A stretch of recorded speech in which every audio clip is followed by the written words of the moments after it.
Listen to me, man. You have a great life in front of you. But your great life is in front of you. It's not behind you. What you did back there ain't got nothing to do with what God got for you. What you did back there was learn the lessons to get you to where you are at this particular moment right here. But what God got for you, do you know, man, that you can actually mess your life completely up? You can jack it all the way up and you can turn around and get it right. Do you know that you can be divorced multiple times and still be okay? Do you understand that you cannot have a degree and still be just fine? You want to know how I know? Because I'm telling you what I know. I lost everything twice. I don't know if you've ever lost everything before, but I've been bottomed out twice. I done seen rock bottom 2 times. I've been through some walls up in here, man. I'm just trying to tell you, man, God is really with you. Matter of fact, write a book on how to make it without God. Because I want to read it. I want to read the first page. And then I want to read the last page because there ain't going to be but 2. God is in the forgiving business. You can make all the mistakes you want to make or think you shouldn't make. God is in the get it together business. If you got dreams and visions, I got news for you. God is in the make your dream come true business. And you can listen to me and tell that I'm not a perfect person. I have my flaws. I am a flawed human being. But guess what? You are too. You ain't got it all together. I dare you to say you do. I make a lot of money, man. But guess what? I ain't got it all together. I'm hurting. I'm hurting, man. Everybody tripping through something. Everybody, I don't care who you are. You're going through something. But if you got God, you can make it. I'm just telling you this little piece of information. I don't see most of y'all most of the time. So you're sitting here, you're kind of looking at me a little bit odd. Why Steve talking like this stuff? I'm just trying to put you on game. Because let me tell you, all y'all want to be successful. And you want to be happy, but you got to get there. It's a shortcut to getting there. The shortcut to getting there is the relationship with God. If you try it without it, you're going to fail miserably. You're going to sink, man. It's going to be ugly for you. Identify your gift and get busy with it. God gave all of you a gift. Identify your gift. It is the thing that you do the absolute best with the least amount of effort. That's your gift. Get busy at that. He put that gift inside of you. He didn't hide it under a rock or put it under the mountain or put it on the mountain somewhere. He put the gift in you. If when the alarm clock goes off in the morning and you ain't happy about it, you ain't doing what you want to do. See, you fighting upstream. You're going against what God created you for. If your job makes you sick to go to, if you're unhappy with waking up to go to where you got to go, it's because you ain't living in your gift. Some people are born to be teachers, caregivers, nurses, babysitters. Those are gifts, you know what I mean? If you're living in your gift, you cool. It's just if you ain't. Telling jokes was a gift. They're just not just running, jumping. If you paint, you should be painting. If babysitting is what you really do, you should be babysitting. You doing anything. If you fix cars, you work with your hands. You're supposed to be working with your hands. You do anything else, when that alarm clock go off in the morning, you ain't gonna like it. Now, if you waking up, you going down there, they ain't paying you what you want. You hate your coworkers. You're down there, your boss has no business being your damn boss. See, that's what messed me up. I didn't know what I had was a gift when I was growing up. I just stayed in trouble. Because I just fired it off.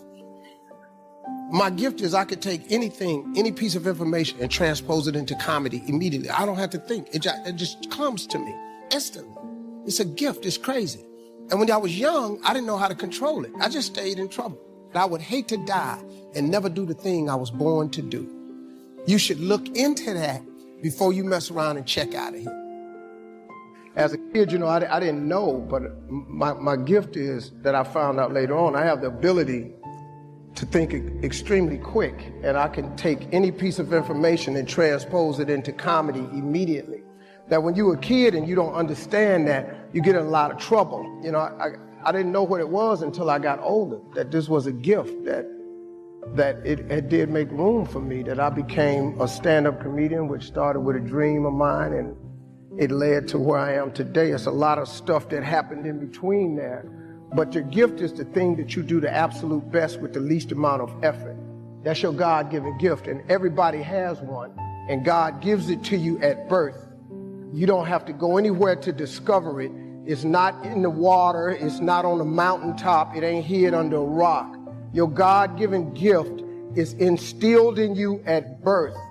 If you pursue that as opposed to your passion, there lies your greatest chance for success. The problem with people is we don't pursue our gift oftentimes. We try to go get an education and make it think that's going to get us somewhere, and then we try to pursue a passion.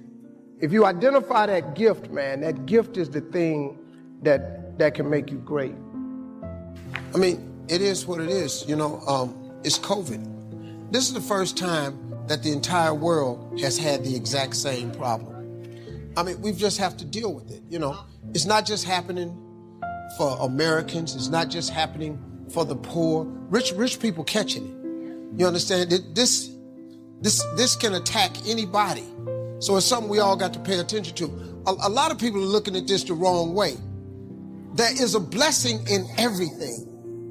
Behind every moment of adversity in your life, there is a blessing and a lesson. Pain always leaves a gift. Always. It's not going to change for you. It's COVID for everybody. This ain't just you. Your world 42 ain't finna crumble because you got to change your career. You have to change your career. You just said it in the question. Maybe it was time for you to move on. Don't worry about the people that God has removed from your life. He saw things you didn't see. He heard conversations you couldn't hear, and he made moves you wouldn't make. When a door gets shut, all you got to do is walk up the hall. It's more doors. This is God. Could it be that there's a different door that he wants you to go through that was better than the door that got shut in your face? You have to live your life in the expectation of wonderful things happen. God is a merciful God. He didn't bring you this far to leave you. He didn't set you up to fail. You're tripping. You're tripping, man. He only wants to progress his children. That's all he wants to do. Even if you're wrong, he forgives us. Just keep moving, man. It ain't nothing. This thing right here, really, man, you got to look. So many good things have happened to me. Now, look, I've had some painful moments in this like you. But hey, I look for the bright side, man. I expect something good to happen. Now, let me give you a little simple formula for goal setting. Okay? We take 2.5 hours on the weekend for the whole 10-year plan. We don't have time for that tonight. But let me get you started with a little simple formula Mr. Schoaf gave me. And maybe this will be helpful. First of all, I've divided goals into 2 parts. First is long range. Long range goals. That's your dreams. Your dreams for the next 3, 5, 10, 20, 30, 40 years. Actually, the rest of your life. Your dreams. You've got to keep dreaming. Ronald Reagan, president, said to the joint session of Congress a few weeks ago, "The Republic is a dream. And if we don't keep dreaming, we will lose the Republic." Your better future is a dream for yourself and for your family. Where do you want to go? What do you want to do? What do you want to be? What do you want to see? You've got to dream dreams. There's a Bible phrase that says, without dreams and visions, people perish. You've got to have something to go for that inspires the heart and the soul. Dreams. From the children of Sanchez, it says, take the crumbs from starving soldiers, they won't die. Take the bread from hungry children, they won't cry. But without dreams, we all will die. You've got to dream. Don't lose your dreams. For yourself, for your future, for your family. The dreams of love and enterprise and travel and doing things. Becoming something unique on your journey here. Don't lose your dreams. Do some dreaming.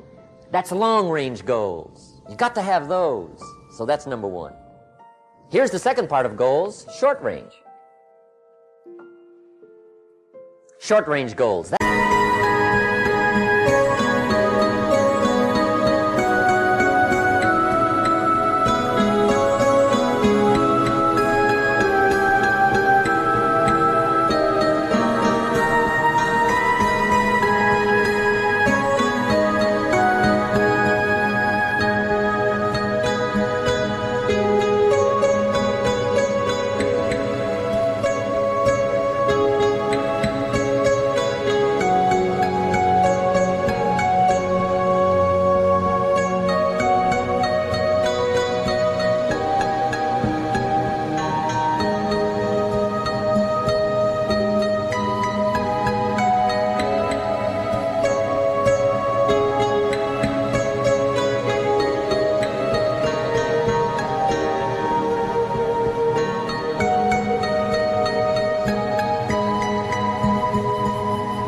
your goals for tomorrow, this week, this month, this year, the immediate future. We call these confidence builders.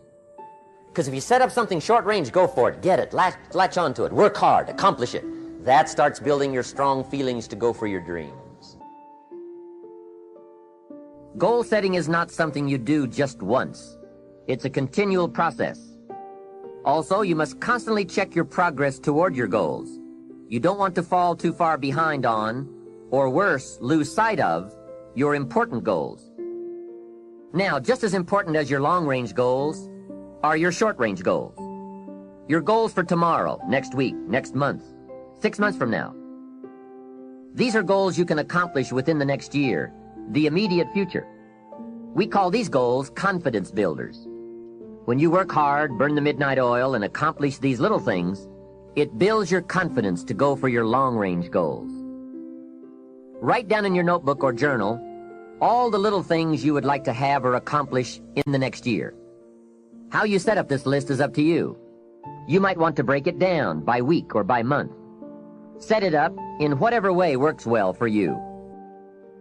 If you want to be successful in starting a business, then you study what people have learned, and everything that people have learned they've written down or shared in seminars or put onto audio programs is, I learned this from a very wise man named Kopmeyer, who spent more than 50 years studying success. And he had developed more than 1,000 success principles that he had derived out of something like 6,000 books. And when I met him, I asked him the question you would ask. Of all these 1,000 principles, because I had studied it all, which is the most important principle of all? And he said, Brian, he said, it's simple. He said, use proven success methods. He said, learn from the experts. He said, Brian, you'll never live long enough to learn it all for yourself. So what I find is that successful people are those who learn from others who've gone before them. Unsuccessful people try to make it all up, like a cook going into the kitchen, taking ingredients out of the cupboards, throwing them all in a bowl, and wondering why it doesn't taste good. This is why people's sales careers, why 80% of salespeople are functioning well below their potential. Only 20% make all the money. Why 20% of businesses in any industry make all the profits. Why 20% of the professionals in any service make 80% of the money, and so on. It's because they follow proven success principles, proven recipes, proven formulas, proven combinations, and they just do them over and over again until they master them. Then they can do more and more of them, faster and faster, easier and easier, at a higher level of quality. And all that translates into greater results. They're always going to get ready, to get set, to get going. What we've got to do is, boom, just like that, move into action. See, if you don't get started, you're never going to get finished. How do we do that? Start early. I believe when you wake up, you should get up.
The second you wake up, get your feet hit the floor. Move into action.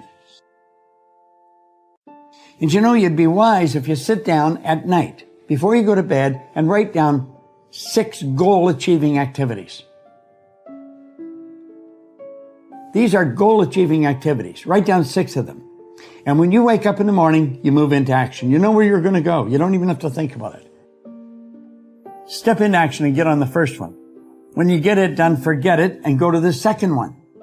Don't think about the first one. Focus on 2. Don't even think about 3. When you get 2 done, go to 3. 6 goal-achieving activities. And when you wake up in the morning, move into action on them. Quit holding yourself back. Don't wait. You say, well, I really don't know how I'm going to get started, and the way will show itself. It just appears. I have found when you get started, when you move into action, everything starts to happen around you. As a man who has devoted his whole life to the most clear-headed science, to the study of matter, I can tell you, as the result of my research about atoms, this much. There is no matter as such. All matter originates and exists only by virtue of a force which brings the particle of an atom to vibration and holds this most minute solar system of the atom together. We must assume, now listen to a greatest scientist on the planet, we must assume behind this force the existence of a conscious and intelligent mind. This mind is the matrix of all matter. Now, that is very, very powerful evidence. One of the things that really intrigues me is this idea, and I heard it many, many years ago. I'm not even sure of the original source where I heard it, but it goes like this. When you change the way you look at things, the things you look at change. Albert Einstein once observed that you have the most fundamental and major decision that you have to make in your life is this. Do I live in a friendly or a hostile universe? Which is it?